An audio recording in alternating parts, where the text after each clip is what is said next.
আসসালামু আলাইকুম। অক্ষাংশ ও দ্রাঘিমাংশ দিয়ে পৃথিবীর বিভিন্ন স্থানের অবস্থান কীভাবে বের করা হয় তা কি বুঝতে পারছ? এই পৃথিবীতে এই পদ্ধতিতে পৃথিবীর মানচিত্রে বাংলাদেশের অবস্থান তোমাদের বইয়ে দেওয়া আছে। চলো আগে আমরা দেখে নিই জিপিএস কি। জিপিএসের পুরো নাম গ্লোবাল পজিশনিং সিস্টেম।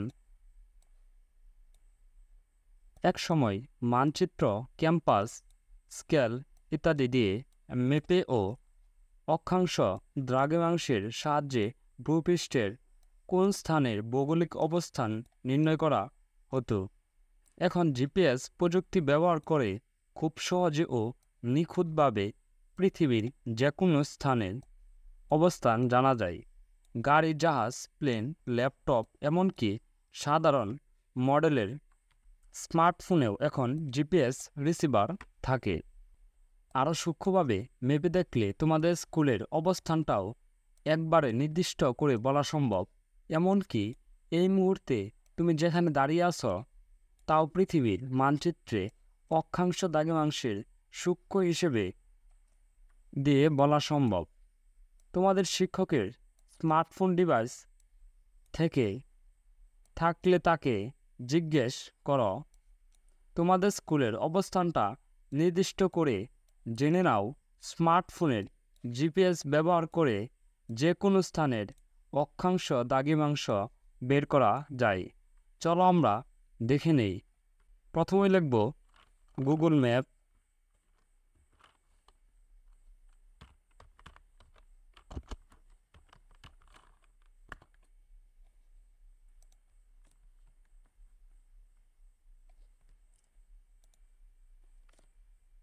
এখানে তোমাদের স্কুলের বা বিভিন্ন জায়গার নাম লিখতে পারো।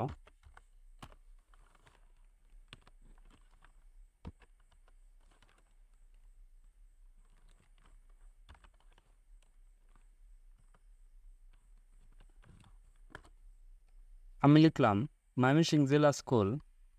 এখানে ক্লিক দেওয়ার পর কমার আগে যে সংখ্যাগুলো আছে সেই সংখ্যা হলো অক্ষাংশ, এবং কমার পরে যে সংখ্যাগুলো আছে এই সংখ্যাগুলো হচ্ছে দ্রাঘিমাংশ। আমরা দেখে নিলাম অক্ষাংশ এবং দ্রাঘিমাংশ বের করা যায় কিভাবে। মানচিত্রের সাহায্যে নিয়ে নিচের ছকে দেওয়া দেশগুলোর অবস্থান অক্ষাংশ দ্রাঘিমাংশ দিয়ে চিহ্নিত করতে পারবো। দলের অন্যদের সাহায্য নাও। চলো আমরা দেখে নেই দেশের নাম, মানচিত্রে অবস্থান, অক্ষাংশ এবং দ্রাঘিমাংশ। Cambodia, Uruguay, Denmark, Madagascar, Japan, Senegal. দেশের নাম, মানচিত্রে অবস্থান, অক্ষাংশ, দ্রাঘিমাংশ।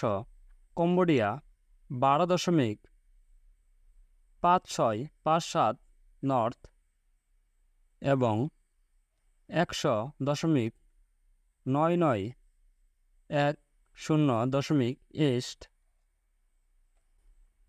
Cambodia 12.5657 north, 100.9910 east. Uruguay 32.5228 south, 55.7658 West.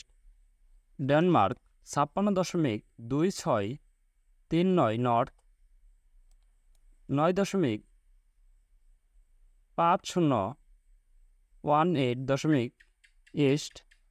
Madagascar 18.7669 south, 36.2048 north. Japan 46.8691 east, 138.2529 east. Senegal 14.4974 north, 14.4524 West.